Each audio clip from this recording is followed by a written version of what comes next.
Nuclear power promised the Soviet Union a supply of cheap and limitless energy, and Chernobyl was the newest of its plans, a triumph of Soviet science. But in just 1 hour and 24 minutes, a routine safety test spirals out of control.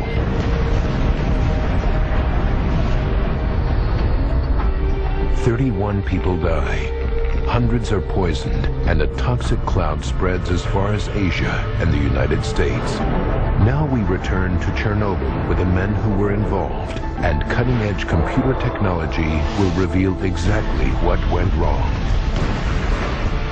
Disasters don't just happen. They're triggered by a chain of critical events. Unravel the fateful decisions in those final seconds from disaster."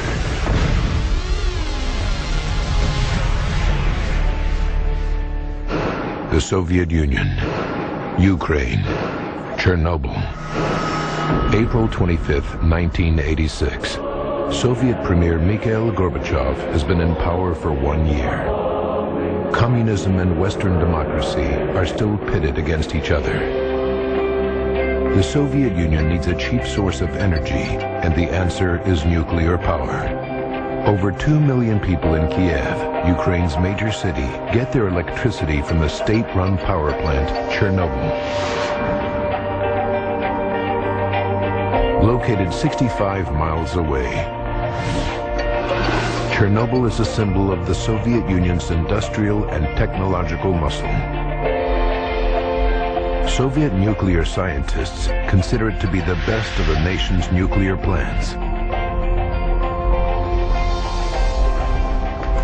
Boris Stolarchuk controls the water pumps that cool the reactor. Tonight, his every move will mean the difference between life and death. I was young then and just loved the job. I was proud of being able to manage such unique equipment, to take part in the operation of such powerful machines. Also on this fateful night, 29-year-old Yuri Karneev will control the massive turbines that generate electricity. Chernobyl has 4 reactors, all running at the same time. Reactor number 4 is the newest, only 3 years old. The reactors work like giant steam engines. Their uranium fuel rods heat water. The steam they produce drives turbines. And that's how they generate power. When everything works right, the benefits are enormous. Just 2 pounds of uranium produces the same amount of energy as more than 3,300 tons of coal. But using uranium to produce energy is a balancing act that requires top-tier engineering. On this night, Boris and Yuri work the late shift, starting at midnight.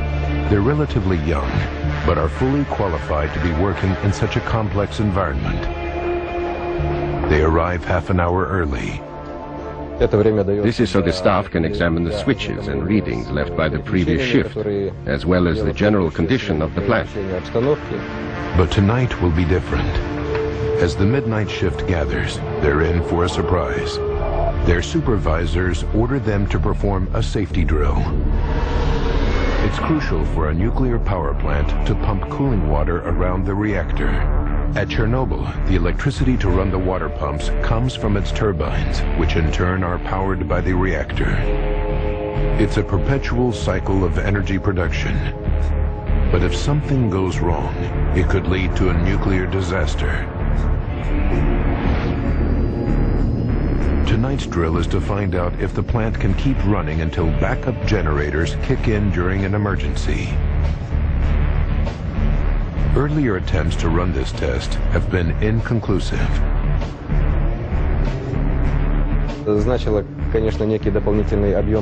It meant some extra work, but it wasn't complex. The water that cools the reactors comes from a canal running alongside the plant. It's a magnet for local fishermen. Tonight, Pyotr Tolstakov is fishing with a friend. We thought we could fish for a little while.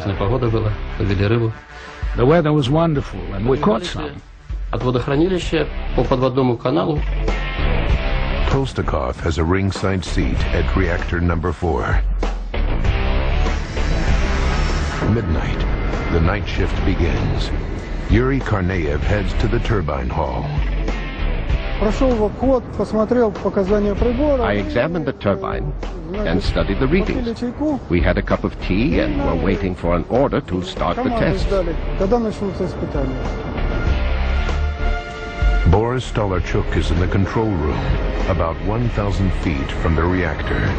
He's joined by 27-year-old Leonid Toptonov, who controls the reactor. They are about to begin a very complex balancing act.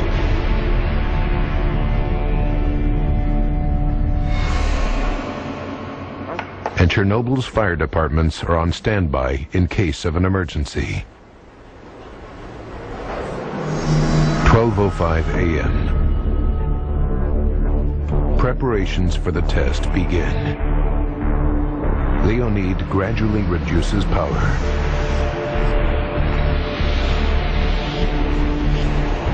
For the next 20 minutes, everything goes as planned. But just 3 minutes later, there's a snag. For some reason, power levels in the reactor plummet. This isn't part of the drill, and Leonid needs to get the power level back up again. To his relief, he fixes the problem. By 1 o'clock in the morning, Leonid thinks the reactor is stable, so the preparations proceed. 3 minutes later, Boris, who controls the pumps, takes his turn. He switches on 2 auxiliary water pumps, but they force water into the reactor too quickly. This means that not enough water can be turned into steam to drive the turbines. They're out of balance.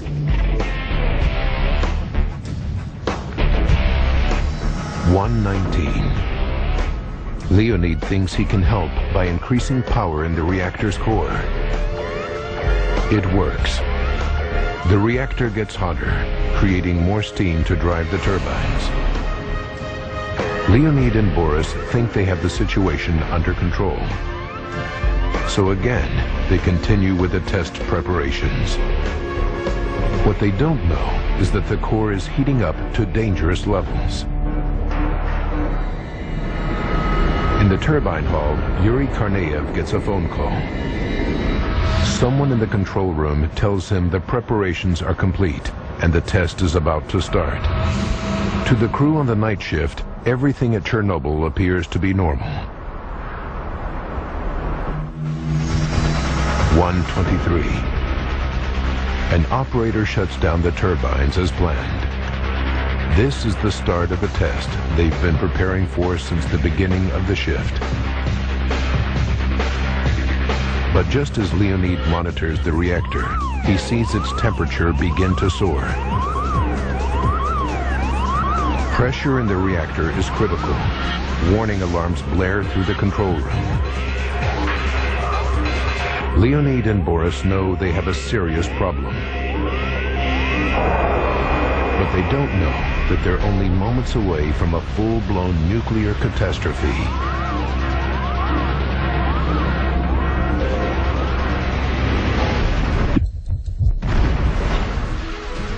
Engineers at Chernobyl, the Soviet Union's most modern nuclear plant, are running a safety drill.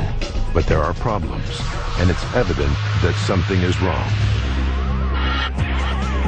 The young men struggle to prevent a major nuclear accident. It's 1:23 a.m. Leonid Toptonov is in charge of the reactor. He takes drastic measures and hits the reactor's emergency shutdown button. But there's no shutdown. And worse, the heat of the reactor races higher, reaching 100 times normal levels. The unimaginable begins. Extreme heat starts to destroy the core. Boris and Leonid realize they are no longer in control. Just 1 minute later, Chernobyl's number 4 reactor explodes. The force of the explosion blows the reactor's 2,000-ton steel roof sideways. 8 tons of highly radioactive fuel blasts into the night sky.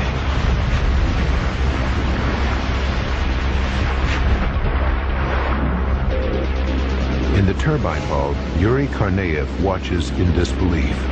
The roof crashes down around him.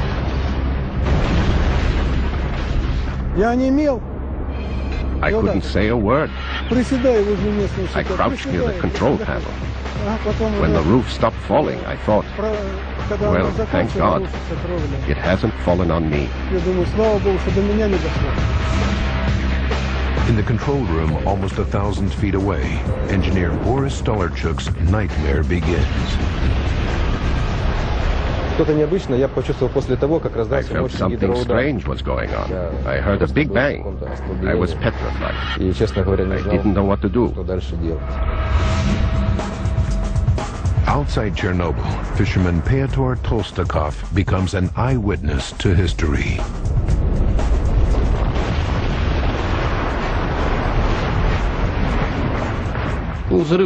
Explosion is an imprecise word. It was like a volcanic eruption.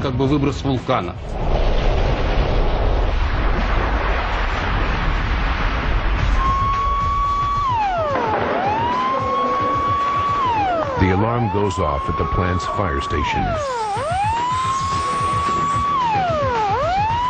Within 4 minutes of the explosion, 14 firefighters race to the scene.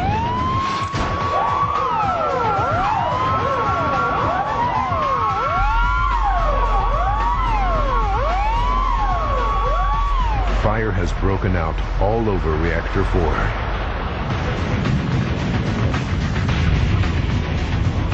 Fire Chief Pyotr Hamel is one of 100 extra firefighters who responds to the call.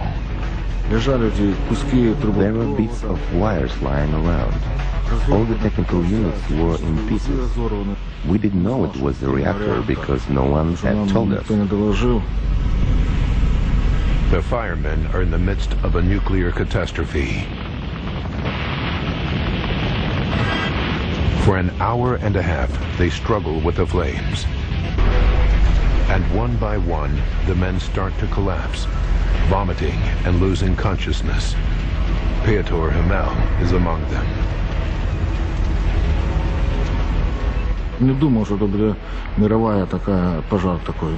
We didn't think it was a dangerous event, not on a global scale. We thought it was just a normal fire. By 5 in the morning, the flames are extinguished. Pyotr is flown to a Moscow hospital for emergency treatment.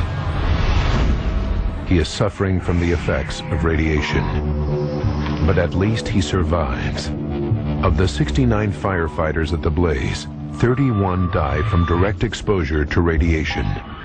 But this is only the start of the crisis. The shattered reactor continues to emit lethal radiation, but Soviet authorities react with silence. In the race between the West and the Soviet Union, Premier Gorbachev tries to hide the disaster. Most of the power plant's employees live with their families in the town of Pripyat, almost 2 miles away. They have no idea that their lives are at risk. Oksana Savchenko was 13 years old at the time. Her father was working in reactor number 4 and didn't return home in the morning. Соседка к маме заходила, говорила, сказала, что A neighbor visited my mom and told her that something had happened at the plant and that no one had come back yet. Her husband was working there. We felt tense. We suspected that something was wrong. By evening, there is still no news of Oksana's father.